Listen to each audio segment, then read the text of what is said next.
जवळजवळ 20-25 दिवसापूर्वी मी एका वचनावरती मनन करत होतो आणि त्याच वचनावरचे काही 2-4 मुद्दे आजच्या ह्या सकाळच्या समयी मला तुमच्या समोर परमेश्वराच्या महिमेसाठी आणि आपल्या आध्यात्मिक उन्नती आणि प्रगतीसाठी ठेवायचे आहेत.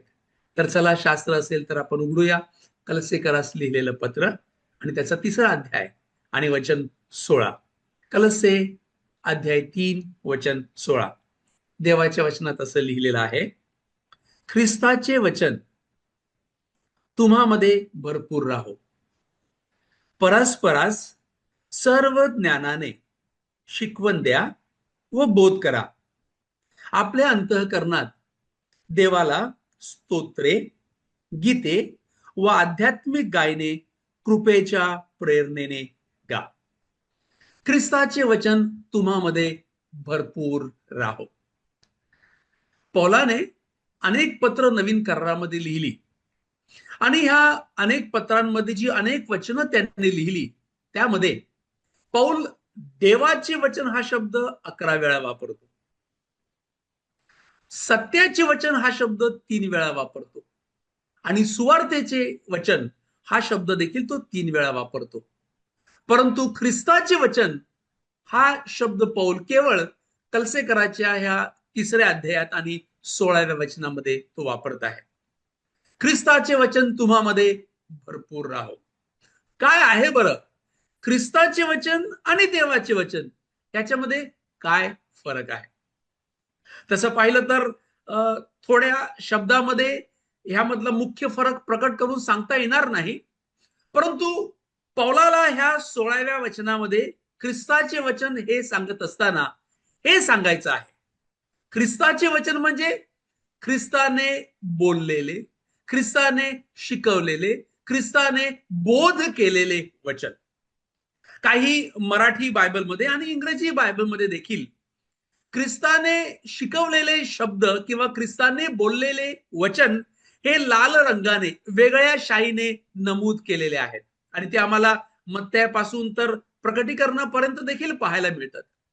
तर पौल जेव्हा म्हणतो की ख्रिस्ताचे वचन तुम्हामध्ये भरपूर राहो, तेव्हा त्याला हे सांगायचं आहे, ख्रिस्ताचे वचन म्हणजे ख्रिस्ताने बोललेले वचन, ख्रिस्ताने बोललेले किंवा त्याच्या मुखातून त्याने शिकवलेले वचन, आणि हे वचन तुम्हामध्ये भरपूर राहो. तुम्हामध्ये, जेव्हा तुम्हामध्ये हा शब्द आपण पाहतो तेव्हा या शब्दाचे 2 छोटेसे अर्थ आम्हाला पाहायला मिळतात. तुम्हामध्ये म्हणजे कोणामध्ये? तुम्हामध्ये म्हणजे प्रत्येक विश्वासणाऱ्यांमध्ये. हो माझ्या प्रिय भावांनो आणि बहिणींनो, आजच्या सकाळी आपण प्रभूच्या गौरवासाठी आणि वचनाचं मनन करण्यासाठी एकत्र झालेलो असताना पवित्र शास्त्राचा हा बोध आणि सल्ला आम्हा प्रत्येकांना हे सांगत आहे की ख्रिस्ताचं वचन आम्हा सर्वांमध्ये भरपूर राहणं हे आवश्यक आहे.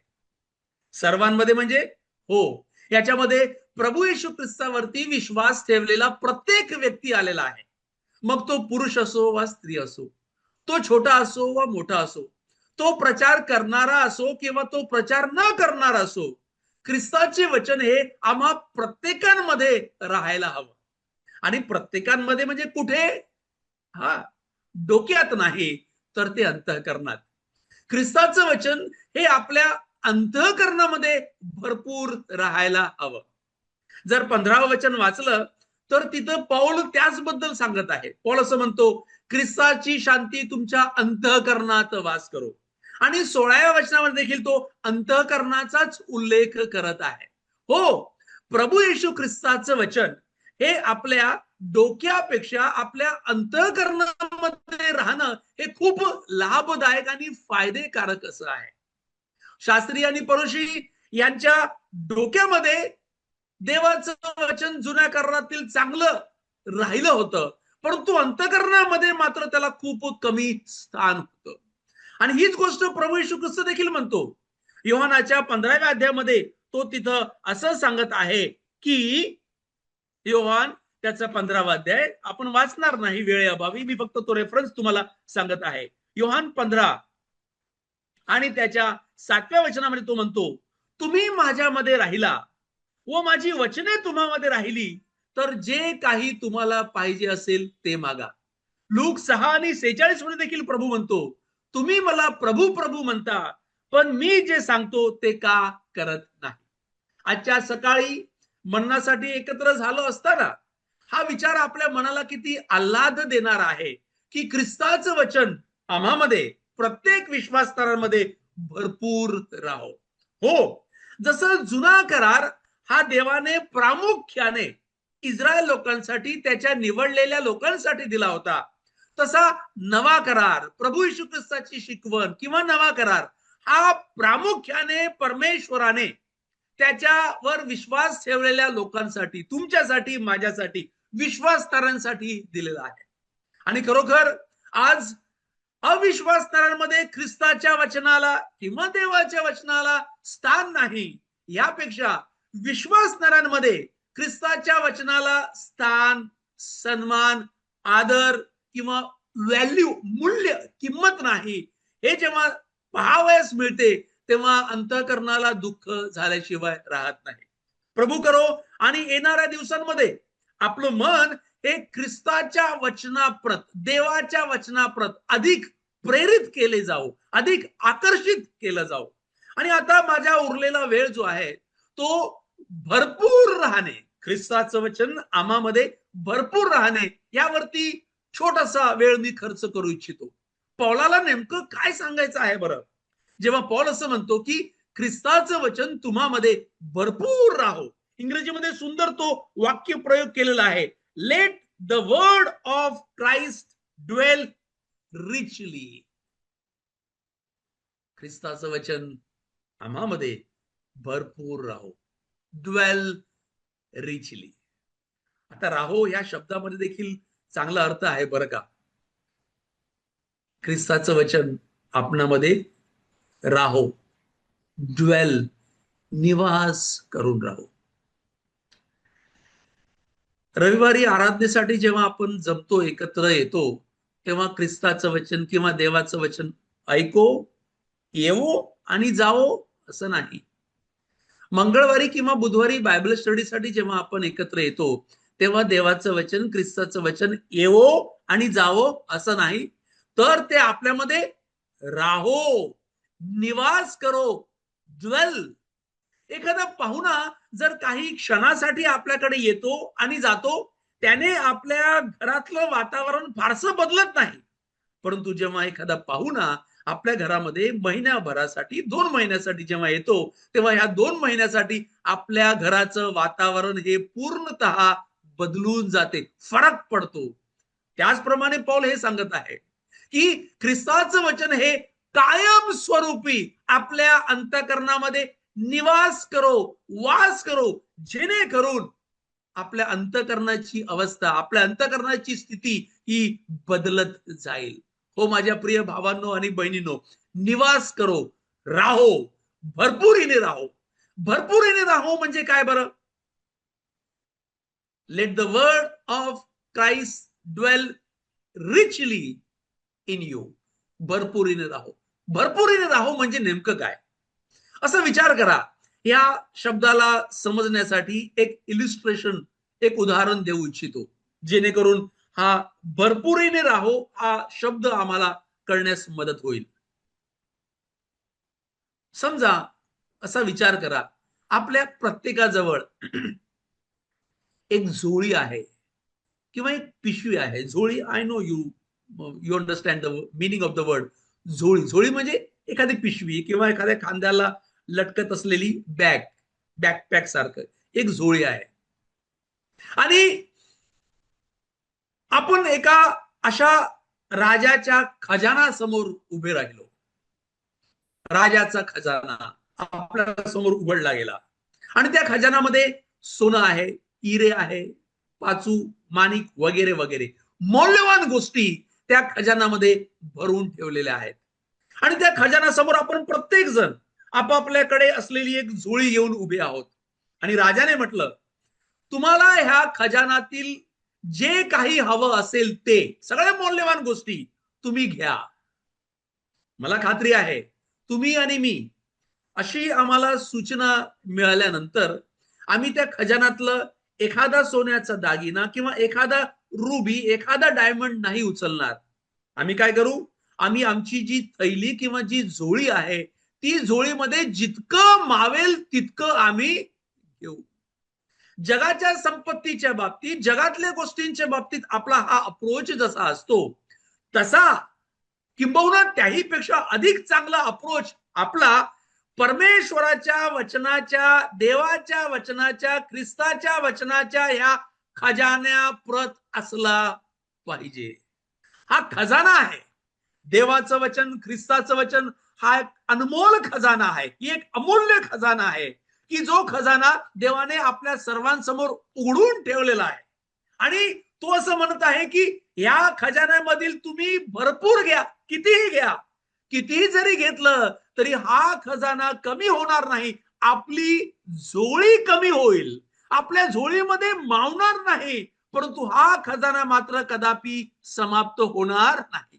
जेव्हा पौल म्हणतो ख्रिस्ताचं वचन तुम्हामध्ये भरपूर राहो, पौलाला हे सांगायचं आहे की ख्रिस्ताचं वचनाने आपलं अंतकरण हे हिंदीमध्ये जसं म्हणतो तसं कूट कूट के भरा हुआ है, तसं वाक्यप्रचार पौल तिथं करत आहे. येणाऱ्या दिवसांमध्ये प्रभू तुम्हाला आणि मला ही कृपा पुरवो की प्रभू येशू ख्रिस्ताच्या वचनाच्या ह्या खजान्यासाठी आपलं अंतकरण आणि मन हे अशा प्रकारे भुकेलं आणि तहानलेलं, अपेक्षेने पाहणारं असं अंतकरण आपल्या सर्वांचं असावं. भरपूर राहो, ख्रिस्ताचं वचन तुम्हामध्ये भरपूर राहो. प्रियनो, विचार करूया की मी झोळीचं उदाहरण दिलं. ही झोळी जी आपल्या जवळ आहे, त्या झोळीमध्ये आपण त्या राजाच्या राजवाड्यातील खजानामध्ये असलेल्या मौल्यवान गोष्टी भरपूर ठेवू, भरपूर भरू, कूट कूटके भरूया. परंतु एक गोष्ट सांगू का? हा खजाना, त्यातल्या मौल्यवान गोष्टी आपल्या झोळीमध्ये भरपुरीने भरण्या अगोदर एक गोष्टीची पारख तुम्ही आणि मी करणं आवश्यक आहे.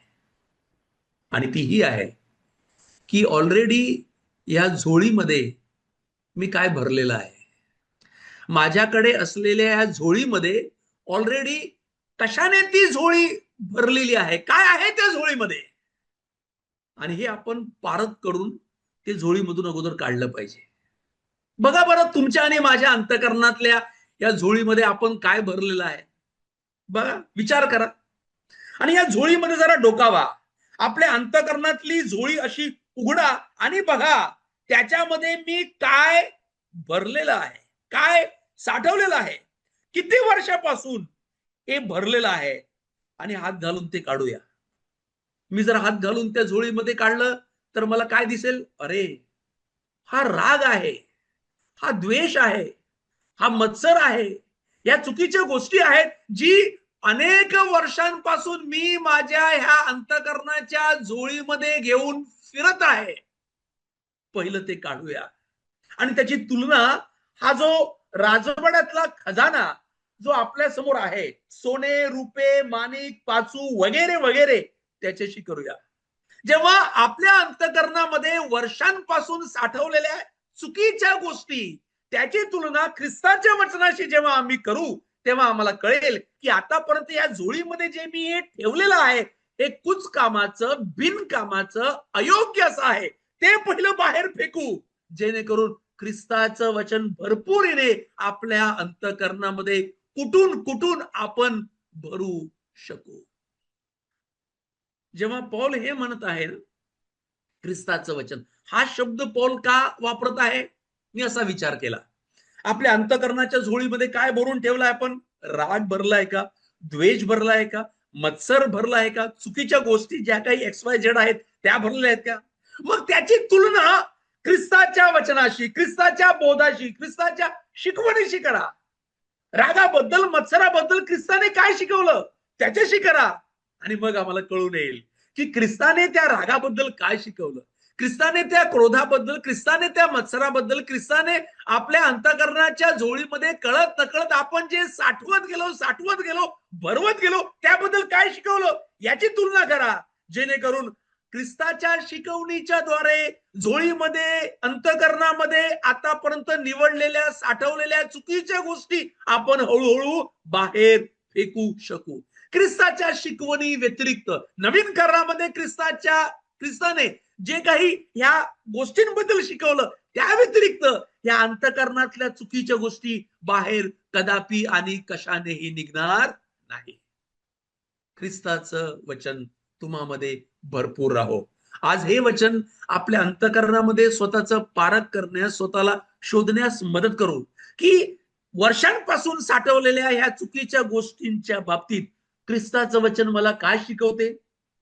जर कोणी तुझ्या एका थोबाडामध्ये मारली, एका गालात मारली, ख्रिस्ताचं वचन हे शिकवते की तुझा दुसरा गाल पुढं कर. जर कोणी तुझी निंदा, नालस्ती, वाईट जर बोलत आहे, तर ख्रिस्ताचं वचन हे शिकवते की तू त्यांच्यासाठी प्रार्थना कर आणि स्वर्गात तुझं प्रतिफळ मोठं आहे. जे काही तुम्ही आणि मी आपण वर्षांपासून साठवून ठेवलेलं आहे आणि कदाचित जे साठवलेलं आहे ते आपल्याला ठाऊक देखील नसेल, ते आपल्याला माहित देखील नसेल. आज ही अंतःकरणाची झोळी पाऊल आपल्याला उघडावयास आणि त्याच्यामध्ये डोकावयास सांगत आहे, जेणेकरून ह्या अंतःकरणामध्ये साठवलेल्या ज्या काही चुकीच्या गोष्टी आपल्याला सापडतील, त्याची तुलना आपण ख्रिस्ताच्या बहुमोल वचनाच्या द्वारे करावी. आणि मग जसं पॉल म्हणतो की ख्रिस्ताच्या ओळखीच्या पुढे ह्या जगातल्या सगळ्या गोष्टी मी केर, कचरा, and I consider this as a dung. आणि या चुकीच्या गोष्टी या झोळीतून काढण्यास प्रभू आपल्याला कृपा पुरवो. देवाच्या वचनाला देखील 52 कशी सोनं रुपयाची तुलना किती मौल्यवान आहे, त्याची तुलना दिलेली आहे, हे आम्हा सर्वांना ठाऊक आहे. प्रभू करो आणि आपल्या अंतःकरणामध्ये या ख्रिस्ताचं वचन किंबहुना देवाचं वचन भरपुरीने राहण्यास प्रभू तुम्हाला आणि मला कृपा पुरवो. या वचनावरती विचार करत असताना एक लेखकाचं वाक्य मला सुंदर आठवलं, जे माझ्या वाचनामध्ये आलं. तो लेखक असं म्हणतो, if the word is inside then the worship is outside. म्हणजे जेव्हा ख्रिस्ताचं वचन किंवा देवाचं वचन हे जेव्हा आपल्या अंतःकरणामध्ये जेव्हा येते, तेव्हा आपल्या अंतःकरणामधून बाहेर निघते. काय निघते? तेच त्या 16व्या वचनाच्या पुढील भागामध्ये लिहिलेलं आहे. अंतःकरणामधून काय निघते? अंतःकरणामधून एकमेकांना ज्ञान, बोध, शिक्षण, गायन, वादन, स्तोत्रे, गीते, आध्यात्मिक प्रबंधे एकमेकांना अंतःकरणामध्ये कृपेने गाऊन दाखवा. When the word is inside, then the worship is outside. प्रभू करो आणि येणाऱ्या दिवसांमध्ये आपली जी वर्शिप, आपलं गाणं, आपलं स्तोत्र, आपलं आउटपुट जे आहे, हे पुन्हा एकदा देवाच्या वचनाच्या बेसवरती, ख्रिस्ताच्या वचनाच्या आधारे असो. म्हणजे काय? आपण जरी गाऊ तरी गाण्यातले ते शब्द या ख्रिस्ताच्या वचनाने प्रेरित किंवा ख्रिस्ताच्या वचनावरती रचलेले असले तर किती चांगलं आणि किती उत्तम. प्रभू करो आणि आपलं अंतःकरण या ख्रिस्ताच्या वचनाने, ख्रिस्ताचं वचन, देवाचं वचन, बट मेनली ख्रिस्ताच्या वचनाने, ख्रिस्ताच्या शिकवणीने हे भरून जाऊ, प्रेरित हो, जेणेकरून जितकं ख्रिस्ताचं वचन आतमध्ये येईल तितकंच बाहेर, आमच्या मधून बाहेर आठवण करून देते ते ख्रिस्ताचं वचन तुमच्या अंतःकरणामध्ये जे आहे ते तुमच्या मुखावाटे बाहेर निघते. प्रभू करो आणि आपल्या आउटपुट हा चांगला असावा, चांगला निघावा, यासाठी आपल्या इनपुट देवाच्या वचनाने आपली ही अंतःकरणाची झोळी वारंवार भरण्यास प्रभू कृपा पुरवो आणि सहाय्य करो. कशा प्रकारे भरेल बरं? ख्रिस्ताचं वचन आपल्या मध्ये भरपूर कसं राहील? आणि त्यासाठी 2-3 गोष्टी आपण वारंवार केल्या पाहिजेत, तुम्ही आणि मी. ते म्हणजे जितकं जितकं ख्रिस्ताचं वचनाचं आपण वाचन करू, जितकं जितकं ख्रिस्ताच्या वचनाचं आपण मनन करू किंवा ऐकू, तितकं तितकं हळूहळू हे ख्रिस्ताचं वचन आपल्या अंतःकरणामध्ये राहील. फक्त वाचन आणि ऐकणं नाही, तर त्यावरती मननही करणं खूप आवश्यक आहे. आणि त्या मननाने हे ख्रिस्ताचं वचन आपल्या अंतःकरणामध्ये स्थिर राहण्यास, सेटल होण्यास मदत होते. मला लुकाच्या शुभवर्तमानातील 2रा अध्याय आणि 18-19 वचन आठवते, की ज्या वचनामध्ये असं म्हटलेलं आहे, मेंढपाळांनी त्यांना देवदूतांनी ज्या गोष्टी सांगितल्या होत्या, त्या गोष्टी जेव्हा मरियेला सांगितल्या, तेव्हा तिथं असं म्हटलेलं आहे, मरियेने त्या ऐकलेल्या सर्व गोष्टी आपल्या अंतःकरणामध्ये जपून ठेवल्या, मनन केल्या, साठवून ठेवल्या. प्रभू करो आणि देवाच्या ख्रिस्ताच्या वचनाच्या बाबतीत जे जे काही आपण अंतःकरणामध्ये घेऊ ते जपून ठेवण्यास, ते राहण्यास, ते सेटल होण्यास, यायचं आणि जायचं, ऐकायचं आणि निघायचं असं नाही, तर हे वचन सेटल होण्यास, भरपूर राहण्यास प्रभू तुमचं आणि माझं सहाय्य करो. एक अमूल्य सेवा सर्वांसाठी, यासाठी जे सकाळचा हा अर्ध्या तासाचा जो देवाचं वचन ऐकण्याचा जो काही हा कार्यक्रम किंवा ही जी सेवा गेल्या अनेक वर्षांपासून बंधू घेत आहेत, बंधू करत आहेत, त्याबद्दल खरोखर प्रभूच्या नावाला धन्यवाद देऊया. आणि मी या गेस्ट लिस्ट मध्ये पाहत होतो, इथं आपल्या बहिणी देखील आहेत, इथं आपले बंधू देखील आहेत. आणि खरोखर ही किती काळाची गरज होऊन पडलेली आहे की ख्रिस्ताच्या वचनाची सत्ता ही केवळ बंधुजनांपुरता किंवा केवळ सेवकांपुरता किंवा केवळ वचन शिकवणाऱ्या लोकांपुरता मर्यादित न राहता ही आता व्यापक प्रमाणामध्ये झाली पाहिजे. बहिणी, लहान, मोठे, वृद्ध, तरुण या सर्वांनी ख्रिस्ताच्या वचनाने जर आपलं अंतःकरण हे भरून ठेवलं तर येणाऱ्या दिवसांमध्ये आपल्या अंतःकरणाची स्थिती, आपल्या कुटुंबाची स्थिती, आपल्या मंडळीची स्थिती आणि आपल्या महाराष्ट्राची स्थिती ही बदलल्याशिवाय राहणार नाही. पौलाचं छोटस परंतु सुंदर वचन आपल्या अंतःकरणामध्ये आज आपण ते निवास करून ठेवूया.